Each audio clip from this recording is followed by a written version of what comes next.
साथियों, भारत ने रक्षा के क्षेत्र में एक जबरदस्त ही टेक्निकल ब्रेक थ्रू हासिल किया गया। क्या है ये ब्रेक थ्रू? अभी आपने 2 दिन पहले ये न्यूज़ सुना होगा कि 30 किलोवाट के लेजर वेपन सिस्टम का सफलतापूर्वक परीक्षण किया गया। आंध्र प्रदेश के कर्नूल जिले में डीआरडीओ की एक टीम के द्वारा व्हीकल माउंटेड सिस्टम पे ये जो नई एक तरीके से कहें टेक्नोलॉजी आई है, जिसको हम डायरेक्ट एनर्जी वेपन के नाम से भी जानते हैं, उसका बिल्कुल ही सटीक और सफल परीक्षण किया गया। क्या है ये डायरेक्ट एनर्जी वेपन? मैं आपको बता दूं कि ट्रेडिशनल जो CQB होता है, क्लोज क्वार्टर बैटल्स होते हैं, उसके हट करके उससे दूर से ही हम किसी भी फिक्स्ड विंग को, एयरक्राफ्ट को या फिर ड्रोन को या फिर यूं कहें कि और भी इस तरीके किसी भी फ्लाइंग चीज़ों को, हेलीकॉप्टर्स को, इसको हम टारगेट कर सकते हैं इस वेपन के द्वारा। अचीवमेंट की बात क्यों है? जो रक्षा क्षेत्र के लोग हैं वो इस चीज़ को भली भांति समझ सकते हैं कि जब CQB होता है तो उसमें डॉग फाइट्स होती हैं, काफ़ी नज़दीक से हमें टारगेटेड वेपन जो हमारे मिसाइल्स होते हैं, बुलेट्स होते हैं, उसको हमें लॉक करना पड़ता है और फिर जाकर के हम उसको फायर करते हैं, तब जाकर के दुश्मन का जो एयरक्राफ्ट है उसको हम मार पाते हैं।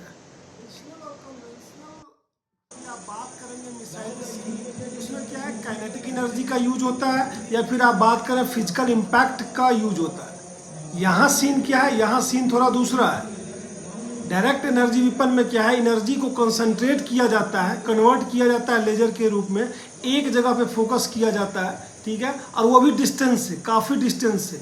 और इस तरीके से आप जो फिक्स्ड विंग एयरक्राफ्ट हैं, ड्रोन्स हैं, मिसाइल्स हैं, उसको आप कहीं से भी स्ट्राइक कर सकते हैं। बिल्कुल सफल पूर्वक इसका परीक्षण किया गया है, वीडियो में आपको दिख रहा है। मजे की बात यह है कि भारत उन चुनिंदा देशों में शुमार हो गया है जिनके पास ये है, यानी US, रसिया और चाइना के बाद ऐसा करने वाला चौथा देश है विश्व में।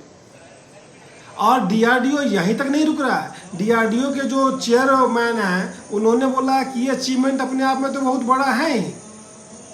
सुधीर कामत जी ने कहा कि आने वाले दिनों में, that too in next year, हम LCA लाइट कॉम्बैट एयरक्राफ्ट का Mark II वर्जन लेकर के आ रहे हैं, हम MPAD लेकर के आ रहे हैं। तो कहने का मतलब ये है कि हमारी जो देसी व्यवस्था है ना, हमारे जो साइंटिस्ट है ना, हमारा जो DRDO है ना, डिफेंस रिसर्च डेवलपमेंट ऑर्गेनाइजेशन, कहीं किसी से न कम था, न कम है, न कम रहेगा।